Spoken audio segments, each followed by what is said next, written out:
Bawat siya nimenendan makak nagabishay kabindaw natstamega kuminagabindaw wiji ayam hi siyagan gigisha maji wiji utiak wepanasha inukov sek umag takimnag. Greetings. I am happy to see all of you coming to join us in this dialogue. It's been a long time coming. I think over 500 years we've been walking together. And we have to start walking that correct path that our ancestors have had intended. My name is Linda Nothing, and I'm just here to introduce our host, Niigaanwewidam James Sinclair from Manitoba.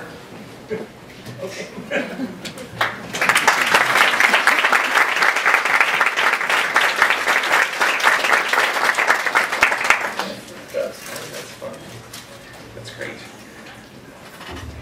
So bonjour. Bonjour, Niigaanwewidam Niigaanwewidam Indigenous-Settler Kiikatotem, St. Peter's and Donchi, Niigaanwewidam Omayayan, Niigaanwewidam. It's an honor to be in this place and here and now in this beautiful building, in this beautiful territory. We are on the unceded Algonquin territory in this area, and it is an honor to be here. I flew in last night, and it's wonderful to be so welcomed in this territory, to do this important work. We have a very busy afternoon ahead of us. I encourage you to keep track through the program, and I'm going to talk a little bit about this day and what we're here to do, and what we're hoping to accomplish out of this work, because this work is another step, but it's a very big and important step, particularly for this community. For the local organizers that I met with this morning, there is a hope that this is an invitation, this is a gesture to all of us to begin a dialogue, a critically important dialogue in this territory. But I want to talk a little bit about my involvement and how I came to be in this area. Well, I had heard that there was this conference with a really cool name. And so I immediately did what all traditional people do now, is tweet. And so I got on my sacred Twitter, and I sent out a tweet going, Niigaan conference? That sounds like the greatest conference I've ever heard of. And so immediately I talked with the organizers, and as usual, when Wob Canoe can't do something, I fill in. If any of you know Wob, Wob is a brother of mine, and I'm very close with him. And I actually taught Wob when he was 14. When I'm a recovering high school teacher. So I actually gave him his first concert. So unfortunately, I don't rap. So that's what I said to the organizers right away. I said, I don't know, but it is an honor to be here. So as a fellow Anishinaabe, Wob sends his thoughts and his good wishes to all of us to do this work. And to carry this from our territory. As a part of Treaty 1 in where I come from, we are going through a critically important time as a community. If any of you saw the decision yesterday involving the Métis and many of our relations within our territory and our partners, the Métis that share our territory. I come from St. Peter's, Indian settlement. We have a long and rich history of relationship making. One of the most critical dialogues that is taking place in southern Manitoba is that of family, and that the relationships that treaties form and that relationships form in this place called Kanata or Canada is about family. It is not about friends. You can pick and choose your friends, you can't pick and choose your family. And so what does a relationship look like when we start really thinking about each other as family in a respectful and reciprocal fashion? What does that actually look like when people aren't locked in a closet, when other people are enjoying the food in the kitchen, when people are actually sitting in the living room together and engaging in the critical dialogue that involves our future? Because our country has never known that. We have never known that dialogue. And so this is an opportunity for us to be a part of this. And so this important day starts off with a man that I met just recently, a poet, Albert Dumont.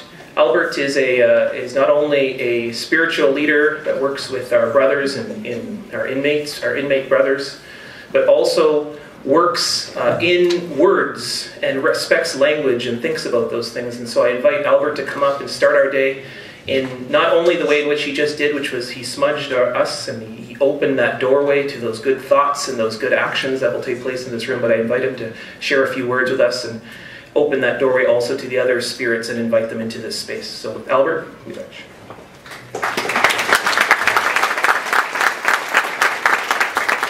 Thank you and welcome. Before I offer words of a prayer and welcoming, I'd just like to say that I met the grandson of a lumber baron here, I guess it was a year ago, and I mentioned to him that this region should be honoring of the forest, the trees, you know, because it was the timber industry, I said, that drew many settlers here, and that needs to be acknowledged. And he said, no, it wasn't the timber industry that drew people here, that drew the settlers here. It was free land. Free land is what drew the settlers here. The fact is, though, the land was not free, because there comes a point where it's going to have to be paid for. The people received it. It was stolen. This land was stolen, and it was given for free for veterans of the War of 1812 and people from Europe. Now the thing about that is, at this point, there's a settlement, tentative settlement, but this tentative settlement, as far as I'm concerned, does not even compensate for what was stolen before Confederation. And Confederation was a long time ago. So what about the compensation between Confederation and today, and what about today to 200 years or 500 years from now? The fact is, there needs to be proper compensation, because as far as I'm concerned, it's like if somebody stole $1 million from somebody else, and the person who had been robbed got some negotiators and said, I want you to get my $1 million back. And the negotiators come back later and said, we've got a deal. We're able to give you $10 from that $1 million that was stolen. And they'd say, well, that doesn't sound very fair. Nah, that's the best we could do, though. We fought really hard. I don't understand how it could be that people would think that a paltry settlement like what's been offered is going to cut it. It's a terrible, terrible thing. It's an insult. It's offensive, as far as I'm concerned.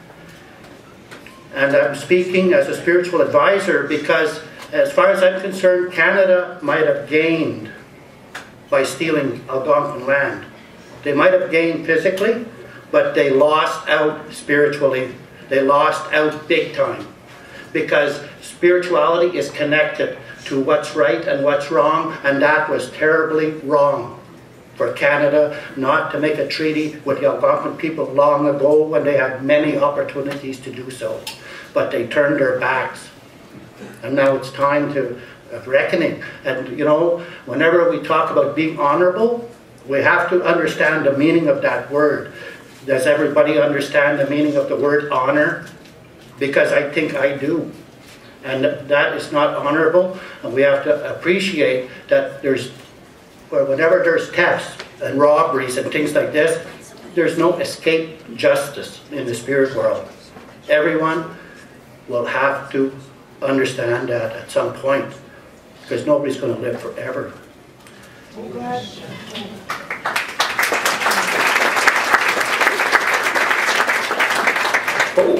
glitch, Albert. We're going to have a chance to talk a lot today and to think. and to ask questions not only of each other but also of ourselves. And so this day is an opportunity for this space to be a safe and important space for all of us to share and to think. And the most important thing in my territory amongst my family is we always start with a song or a dance, and sometimes all of that together. So we are so privileged to have Elaine and Theland, who, I'll tell you a little bit about Elaine and a little bit about Theland. Elaine comes from northern Saskatchewan, Peter Ballantyne First Nation. She's Cree. Theland is Cree and also Potawatomi, so we've got some relatives with me here. So we're going to come up, and also I believe joining them will be Cindy Dumont. Is that, sorry. She screwed up already. Hey, way to go, hey? Tiffany! Oh, geez, there you go. So sorry about that, Tiffany. Tiffany, come on up. And so they're going to speak a little bit about the song that they're going to share. They're going to share two songs.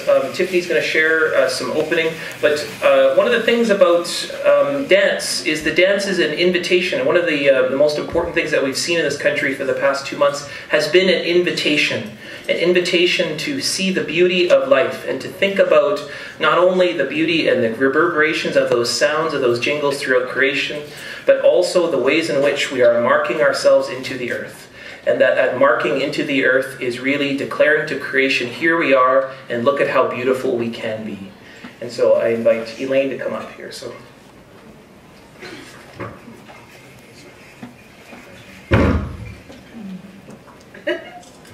Bonjour Tansy, my English name is Elaine Kicknosway, and this is Theland, as mentioned, and we're going to start with the AIM song because we give thanks for this day and this place and the coming together of the voices and the prayers and the sirens, and just that gratefulness of what we say, that communication we've always had with one another. And then Theland says he's going to sing a sidestep for you. Hey,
Hey!